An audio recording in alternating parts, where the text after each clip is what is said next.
اصل میں دیکھو خواتین کا کیا ہے، یہ تو سوال ہے کہ یہ خواتین جو ہیں یہ زیادہ ان میں عدم برداشت کے، اول تو خواتین کبھی لڑتی نہیں ہیں، میں نے تو نہیں رہے، اور ان کی اتنی جینوئن ریزنز ہوتی ہیں کہ ہم شرمندہ ہو جاتے ہیں۔ جب بھی کسی خاتون نے کہا میری یہ وجہ، تو وہ کہتی ہے دیکھو جی میرے ساتھ کیا ہوا۔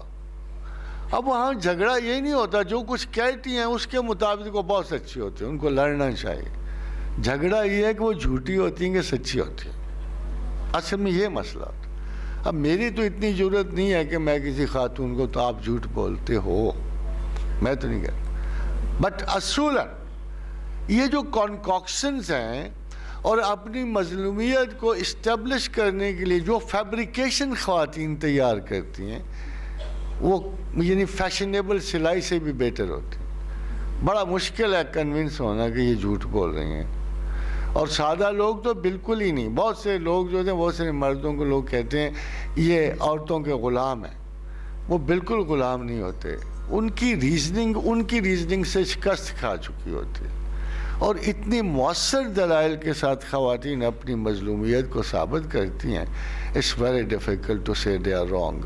وہ تو کچھ بھی نہیں کرتی بیچاری، نہ غیبت کرتی ہیں، نہ شکایت کرتی ہیں، نہ وہ گلہ کرتی ہیں، نہ وہ کسی کے ساتھ، وہ تو الجھتی نہیں ہے۔ اب ایک پرابلم ان کو ہے، وہ پرابلم یہ ہے کہ ان کی پھوپھی، ان کی تائی، ان کی چچی، یہ کمبخت ساری جادو کرنی ہے۔ اب کریں کیا؟ ایک بیچاری مظلوم عورت ایک گلی میں، ایک کوچے میں، ایک گھر میں بیٹھی ہے، اس کو بچوں کی فکر ہے، خاوند کی فکر ہے، جب اس کے گرد سارے ہی جادو کرنے والے بیٹھے ہوں گے تو بڑے افسوس کا مقام ہے۔ یہ ایک پرابلم ہے خواتین کو کہ اب یہ مجھے نہیں بتا سکی آج تک کوئی خاتون، ایک ہی بات میں دے لیک انفارمیشن۔ میں جب پوچھا انہوں آپ کی چچی نے کہاں سے سحر کی تعلیم حاصل کی ہے، کہاں سے وہ اتنے تزکیہ بد اخلاقی کے مالک ہو گئی ہے، کہاں سے یہ جرائم پیشہ تصور کی مالک ہو گئی، کب نکلی تھی گھر سے، کس سے جا کے سیکھا ہے، کس اکیڈمی سے یہ جادو اور سحر سیکھ کے آئی ہے۔ یہ بیچارے خواتین کا یہ ایک پرابلم، بہت پرابلم نظر آتا ہے، جو صرف یقین سے صرف اللہ کی وجہ سے جا سکتا ہے۔ یہ شرک ہے۔